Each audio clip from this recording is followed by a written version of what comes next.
Episode 1. I don't need to open that door anymore. For years, the door haunted you. Closed, but not quiet. It pulsed like a memory, buzzing just beneath your skin. You could walk past it, but never away from it. It followed you in your reflection, in your silence, in the questions you asked God, but never dared ask your family. You told yourself you didn't care, but you did. You told yourself you weren't going back, but part of you always stayed near, waiting for someone to say, "It's time." That door, it held stories, and you thought that to be free, you had to open it, revisit it, conquer it.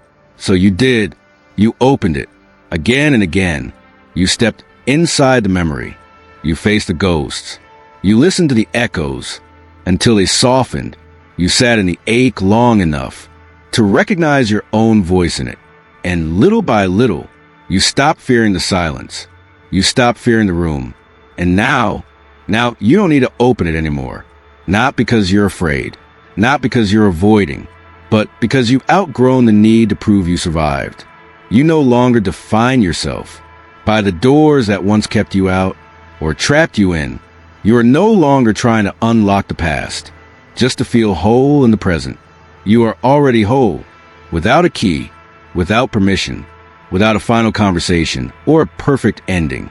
That door is just a door now, not a test, not a portal, not a wait.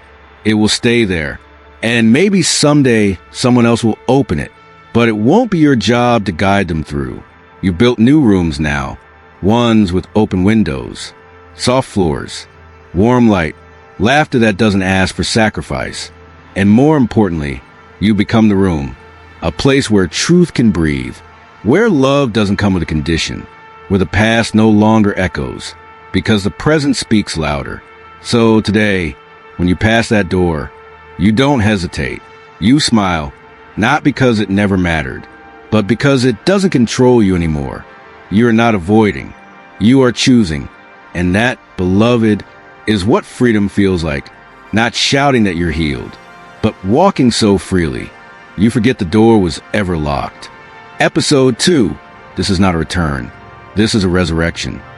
People think you're returning, coming back around, back to the family, back to the place, back to the story they tried to write you out of. They smile and say, "You've changed," as if you're finally becoming someone they recognize. But here's the truth. You're not returning. You're resurrecting. Because what's walking into the room now is not the version of you who left, not the child who stayed quiet, not the seeker who begged to be seen, not the soul who shrank for love and called it peace. That version died, and the one who lives now walks with light in their bones and truth under their tongue. You didn't come back to revisit pain. You came to rewrite presence. You didn't return to pick up where you left off. You came to stand in a space that once called you too much, and now can barely hold the weight of your calm. Because resurrection is not restoration. It's transformation. Restoration says, let's go back to how things were. But resurrection says, that version no longer exists. I'm here now. Watch me breathe. You are not back to be accepted. You are here to be witnessed. And yes, they might not understand the way you speak now. Too clear, too grounded, too free. They might tilt their heads, searching for traces of the you they could manage. But all they'll find is light. Not loud, but undeniable. Because resurrection doesn't need to explain itself. It simply is. You've outlived the questions, outlived the bruises, outgrown the language that only made room for your pain, but never your power. And now you move like someone who remembers a grave, not with fear, but with reverence. Because once you've been dead, emotionally, spiritually, systemically, and still found a way to rise, you stop proving. You start embodying. And embodiment, beloved, makes you unshakable. So no, you are not returning. You are not trying again. You are not seeking reconciliation with a story that never honored your name. You are becoming. You are glowing. You are living proof that silence didn't win. You are the resurrection they never thought they'd see, because no one expected you to bloom. after being buried in that kind of soil.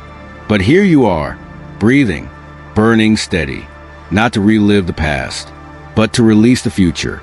This is not a return. This is a resurrection. And it has only just begun. Episode 3. They will not recognize you, but they will remember your light. They'll look at you and tilt their heads, squint a little, try to find the outline of the person they once knew, the version they could define, explain, control, but you've changed in ways the eye cannot catch, not because you become someone else, but because you finally become yourself. And that is something they were never trained to recognize.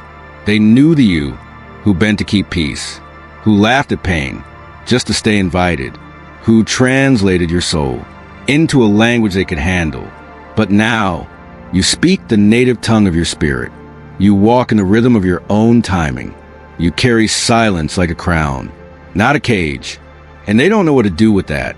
So they may not say your name with ease anymore, may not ask the same questions, may avoid your eyes, because they no longer reflect the stories they once told about you. But don't mistake this for disconnection. Don't misread it as rejection. It's recognition of something higher. Because even if they can't name it, they feel it. They feel the peace that follows you like a shadow. They feel the calm that makes noise without sound. They feel the weight of your boundaries, soft but immovable. You are no longer asking to be remembered. You have become unforgettable. Because light leaves traces, not in words, not in applause, but in resonance. And your light, beloved, has shifted the space. They may not know how to name it, but they'll think of you when truth tastes unfamiliar, when someone else stands tall in their softness, when silence feels safer than performance. They won't always say it out loud, but somewhere inside they'll know, she was here, he was here, that presence was real. And that knowing, that unspoken memory, that is legacy. You no longer need them to call you back into a story you outgrew. You no longer need the spotlight of recognition when you become the sun itself. So let them forget your name. Let them lose track of your titles, your timelines, your past. Because what they will never forget is the way your light made them pause. The way your presence made truth feel possible. The way you carried freedom like something contagious. You are not who they remember. You are who they'll never forget. Not because you asked to be remembered, but because you chose to shine. Long after the room stopped watching. And light, real light, never asks to be seen. It simply burns. Episode 4. The closure you were waiting for was always the life you were meant to live. You kept waiting for the moment. The one where they'd look you in the eye, see what they couldn't see back then, and finally say, I'm sorry, we were wrong. You didn't deserve that. You imagined it 100 ways. The setting, the words, the silence after, soft and full of understanding. You thought that was closure, that the healing would feel more real if it was acknowledged, witnessed, named. But here's what life has gently, fiercely taught you. Closure is not a conversation. It's a decision. And more than that, it's a becoming. Because what you really wanted was not the apology, not the reconciliation, not the rewrite. What you wanted was your life back, the one they tried to shape in their image, the one you almost abandoned to stay acceptable, the one that still pulsed underneath all your pretending. And now, look at you, living it, without permission, without waiting, without the final scene you once thought you needed. You wake up and choose peace, not because they gave it to you, but because you gave it to yourself. You laugh without bitterness. You love without performance. You walk in rooms and no longer search for old ghosts. You carry light too real for haunting. You are the closure. Your life is the proof. Every breath you take freely is a sentence they'll never get to write. Every moment you say yes to your joy is a door you close without needing to slam it. Because healing doesn't always sound like, I'm sorry. Sometimes it sounds like, I'm still here. I didn't disappear. I became. You no longer need the ending. Because you are living the continuation, not the chapter they imagined, not the version they could control. You are writing in a new ink now, truth-tinted, gray-soaked, unapologetically yours. So when they say, "You never came back," you can smile and say, "I never needed to. I moved forward." And that, beloved, is the kind of closure they may never understand. But you feel it every time you choose yourself, without asking anyone else if it's okay. This is not the ending. It's the becoming. And you've already walked through what you once thought you needed to complete. You are free now, not because they set you free, but because you stopped waiting for them to hold the key to a door you were always meant to outgrow. Episode 5. You don't need a seat at their table. You built your own. There was a time when you would have done anything for a seat, a place at their table, a nod of approval, a glance that said, "You belong." You learned to wait at the edge of rooms, to shapeshift, to soften your voice and sharpen your smile, hoping one day they'd scoot over and say, "There's space for you here." But they never made room, not because you weren't worthy, but because they were too small to hold someone like you without conditions. So you kept waiting, kept offering pieces of yourself as currency for closeness, kept hoping that if you were kind enough, quiet enough, needed enough, they'd let you in. But belonging bought with self-abandonment is never belonging. It's performance in disguise. And one day, quietly, bravely, you stopped auditioning. You walked away from the table that required you to sit at it half alive, and you built your own, not out of spite, out of sacred memory, out of bone deep, knowing that you were always meant to host something different. So you laid a table where people could come as they are, where truth didn't cost loyalty, where joy didn't depend on perfection, where your own voice didn't echo back as an afterthought. And guess what? People found it. People who had also been waiting at the edge. People who carried their own versions of rejection dressed as tradition. People who had never seen a table like this and instantly recognized as home. You don't need their seat anymore. You don't need their validation. You don't need to squeeze into a story that was never written with your freedom in mind. You have rewritten the room, redesigned the center, rebuilt the narrative. And now, when they look over, confused at the way your joy blooms without their permission, let them wonder how you did it. Let them feel the distance they created with their silence. Let them taste the emptiness of a table that demanded conformity and lost the fire of your presence. Because you, beloved, you carry your own table now, sturdy, sacred, unfolding in every space you walk into.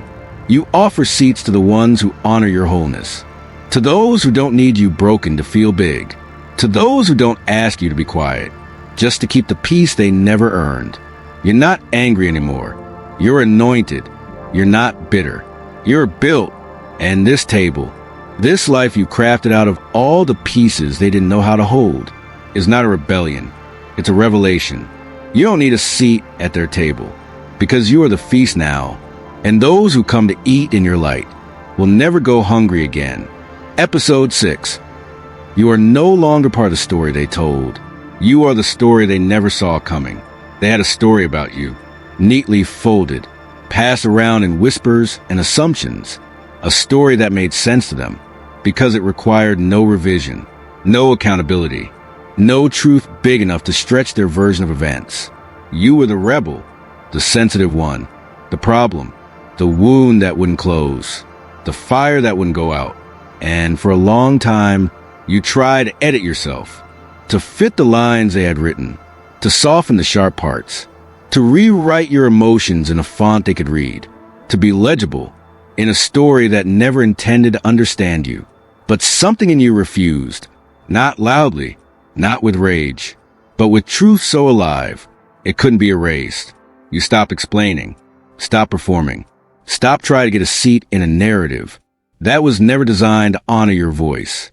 You left the story, and you started writing your own, not out of defiance, out of remembrance of who you were before they named you, before they trimmed your edges to fit their comfort, before they turned your silence into consent. And now you are the story they never saw coming. You are not a chapter in their drama. You are a whole book they never learned how to read. You are the plot twist. Truth always knew was on the way. They may still talk, still cling to the version of you that served their comfort, still look at you through the lens of who you used to be when survival was your only script. But you don't belong to that anymore. You've become fluent in your own language. You've written new pages in ink made of light. You've buried old roles and risen as something unwritten. You are not defined by what they remember. You are revealed by what you now embody. And those who try to bring you back into the story you've outgrown, they won't know how to follow, because the you they created was predictable. But the you that rose from the fire, uncontainable, untranslatable, unforgettable. You are not part of the story they told. You are the beginning of a story they never imagined possible. And the beauty is, you no longer need them to read it. You're too busy living it. Episode 7. You are not what survived the fire. You are what the fire revealed. People love to praise your survival. They point to your scars, like they're trophies. Say things like, look how strong you are. You made it through so much. And you smile, graciously, quietly, but part of you wants a whisper. Survival was never the point. Because surviving meant burning in silence. It meant shrinking in the heat, breaking quietly, enduring what should have never been asked of you. The real miracle is not that you made it through the fire. It's who you became inside it. You didn't just walk through flames. You were refined by them. The fire stripped away the illusion, the pretending, the placating, the version of you they built to keep themselves comfortable. Gone. The fire took the roles, the performance, the false names, and what it left behind was truth, raw, unapologetic, holy, because fire doesn't just destroy, it reveals.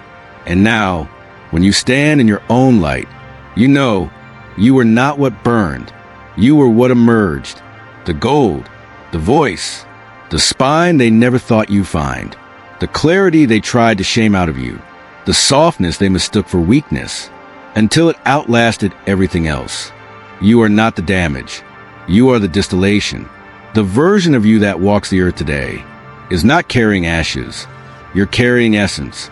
And those who meet you now, they feel it.